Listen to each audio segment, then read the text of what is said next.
Iba't ibang tao ay may iba't ibang opinyon tungkol sa aswang. Para sa akin, hindi ko tuluyang itinatakwil ang paniniwala dito.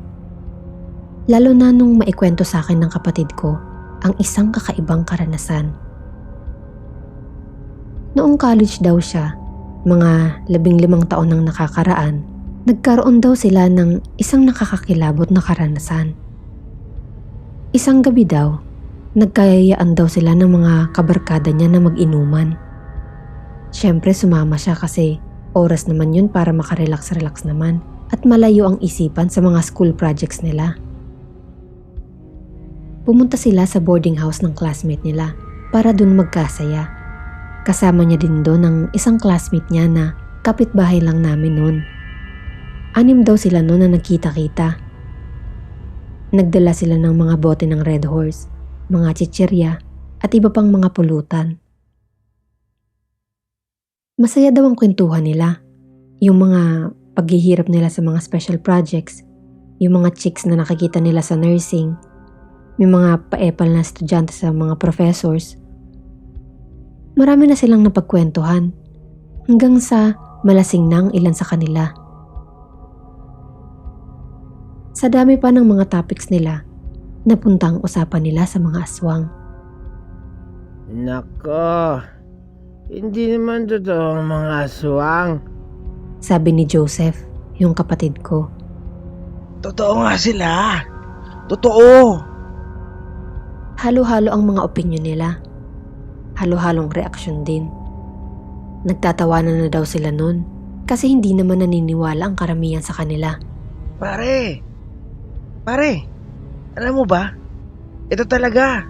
Totoo talaga to. Sabi ni Roy kay Joseph na noon ay katabi nito. Si Roy yung classmate ni Joseph na kapitbahay lang namin. Ano yun, pare? Pare, alam mo ba kung paano mo malalaman na aswang ang isang tao? Tanong ni Roy. Oh, sige nga. Paano? Kapag tumingin ka daw sa mata ng tao at baliktad ka sa reflection ng mata nun, ibig sabihin, aswang yung taong yun. Sabi ni Roy, habang tinuturo-turo pa ang dibdib ni Joseph at halos matapon dito ang laman ng hawak nitong baso. Pare naman, niloko mo ata ako eh. Hindi kita niloloko. Totoo mga sinasabi ko sa'yo. Payabang pa na sabi ni Roy habang nakatingin sa katabi nito. Eto naman. Parang tanga to. Bakit baliktad ako dyan sa mga mata mo? Ayan no. Bigla daw natigilan nun si Roy na parang hindi alam ang gagawin o hindi alam ang sasabihin. Dahil sa itsurang natataranta si Roy, natigilan din sa pagtawa ang mga kasama nito. Hanggang sasabi ng isa na tama na nga ang mga kalokohan at matulog na daw sila. Kinabukasan, nabalitaan na lang namin na umalis na si Roy sa bahay nila. Gaya nga ng sabi ko, kilala namin siya kasi kapitbahay lang nga namin siya. Dumating daw yung Lunes at hindi na din ito pumapasok sa klase nila. Kaya nagtaka daw talaga nun yung kapatid ko at pati na yung mga kasama nito sa inuman. Nung kunento yun sa amin ng kapatid ko, napatanong na lang ako nun. Ano ba yung nangyari dun kay Roy? Nadulas lang ba si Roy dahil sa alak? Kaya hindi sinasadya na nalaman ng mga kasamahan nito na aswang siya? O baka kahit si Roy ay hindi alam na aswang pala siya?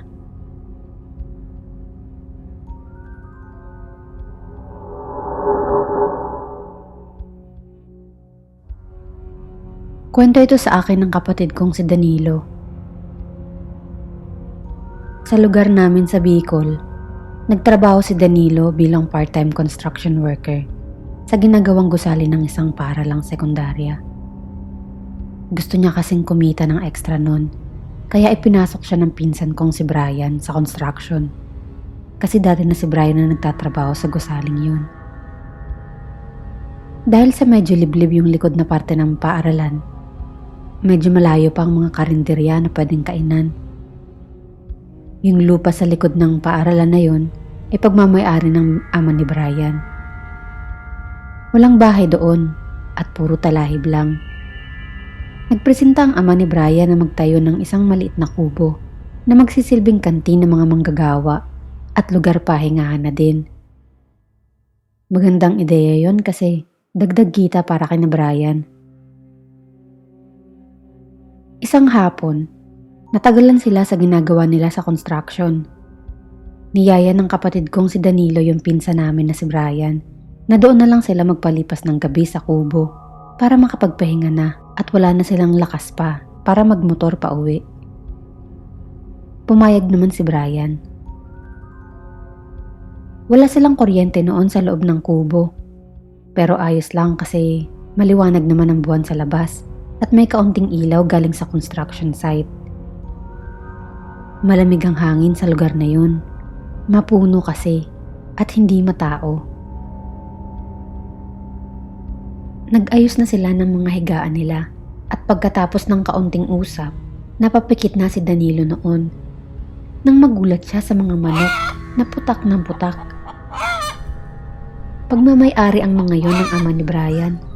May maliit na manukan kasi sina Brian doon. Matatahimik ang mga manok ng mga 5 minuto tapos mag-iingay na naman ng sabay-sabay.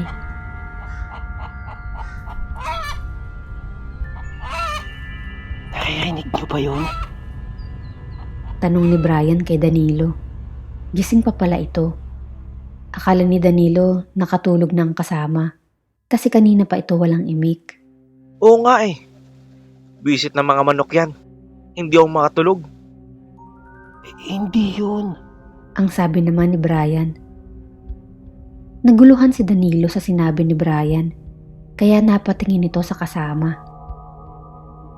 Nilalagay noon ni Brian ang daliri sa bibig nito na parang sinisenyasan siya na huwag silang maingay. Pagkatapos, binuksan ni Brian ang mahinang flashlight ng kanyang cellphone at itinutok ito sa bubong habang nakaturo dito.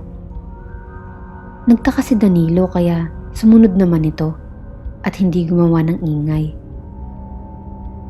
Dahan-dahang tumingin si Danilo sa parte ng bubong kung saan nakaturo si Brian.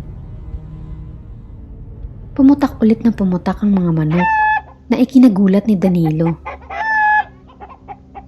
Ano ba tinuturo mo dyan? Wala naman ako nakikita. Ang sabi ni Danilo.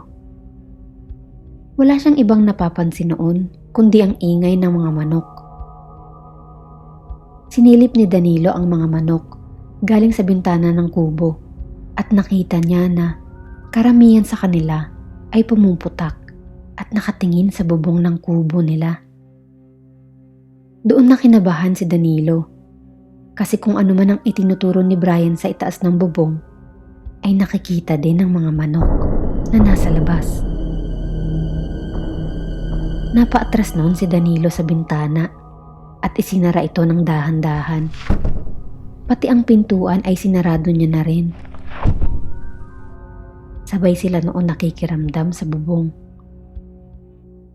Napansin na ni Danilo na parang ang may mga ingay siyang naririnig galing sa mga anahaw ng kubo.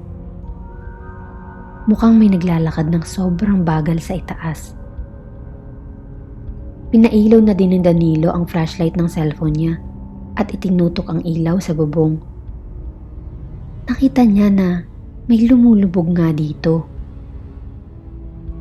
Baka naman pusa lang yan. Pagtatanggi ni Brian. Pusa? Ang bigat naman ng pusang yan. Tingnan mo nga oh, lubog na lubog na. Ang sabi naman ni Danilo. Tara pre, labas tayo. Tignan na natin.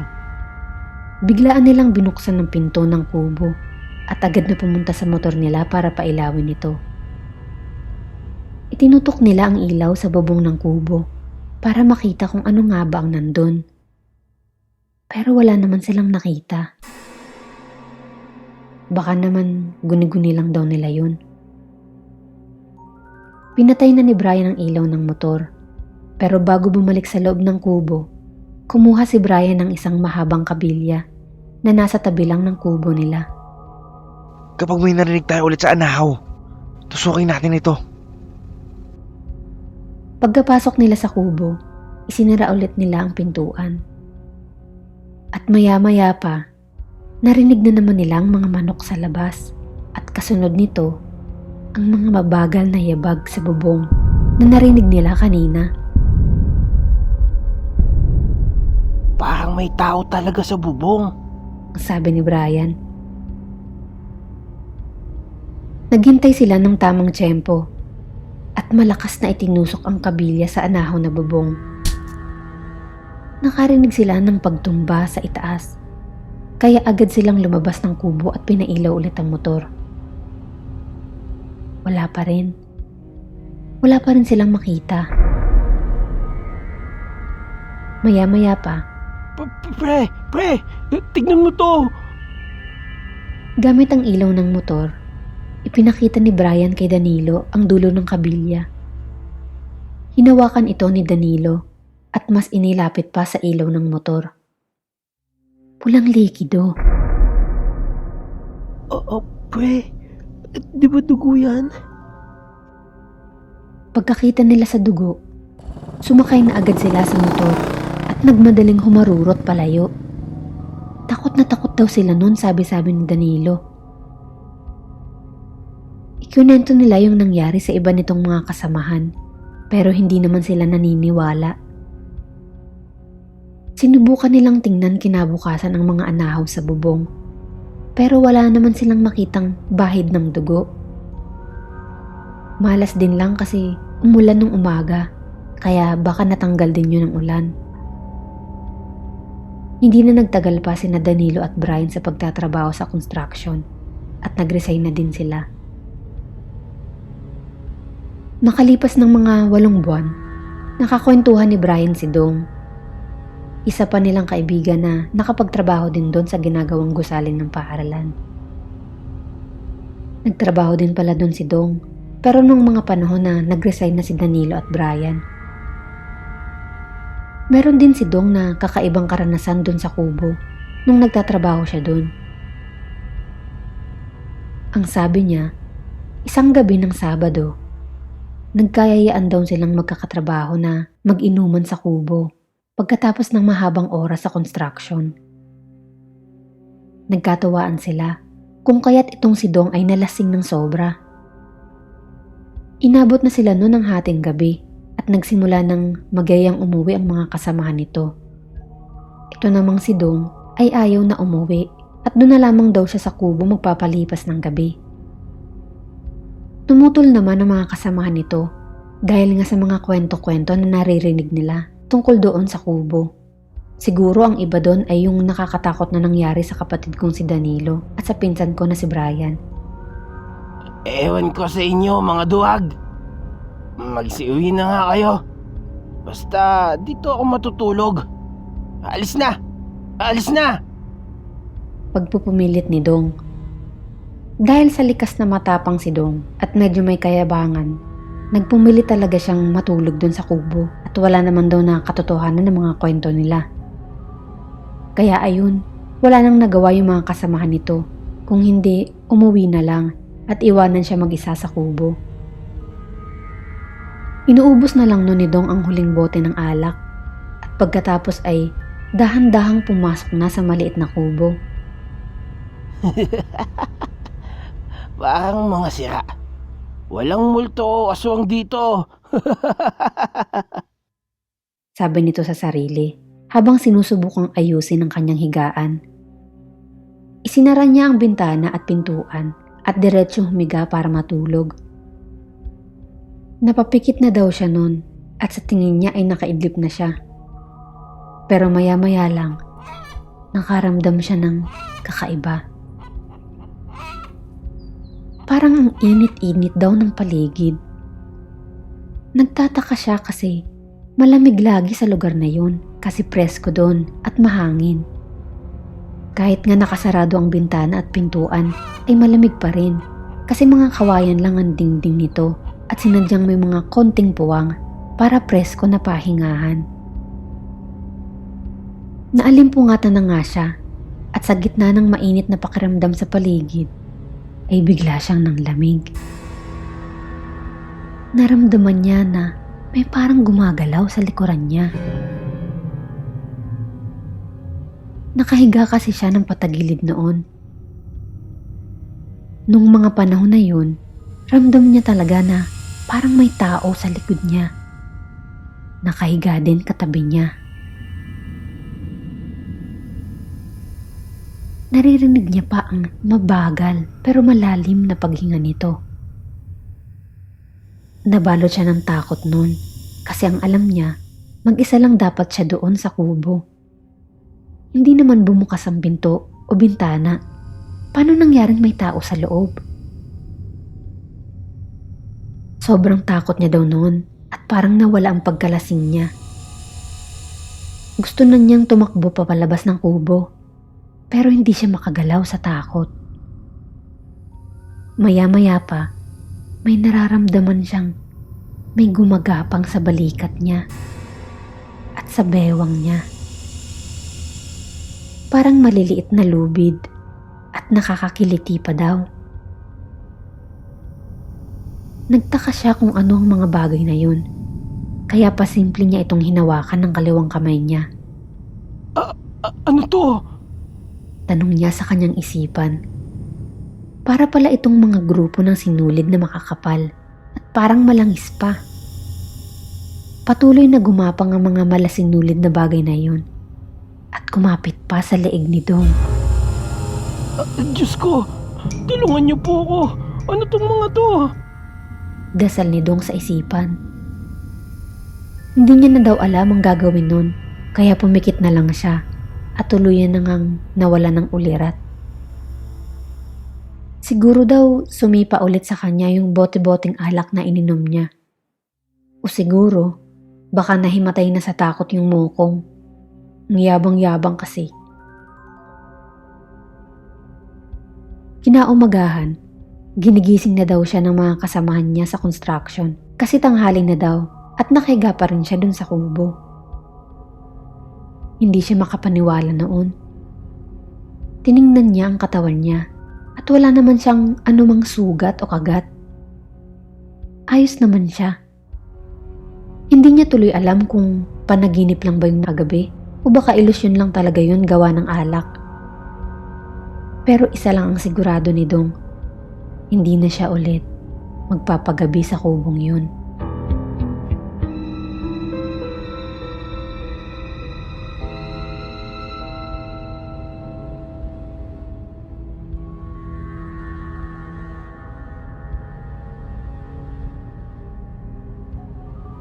Maraming salamat sa pakikinig.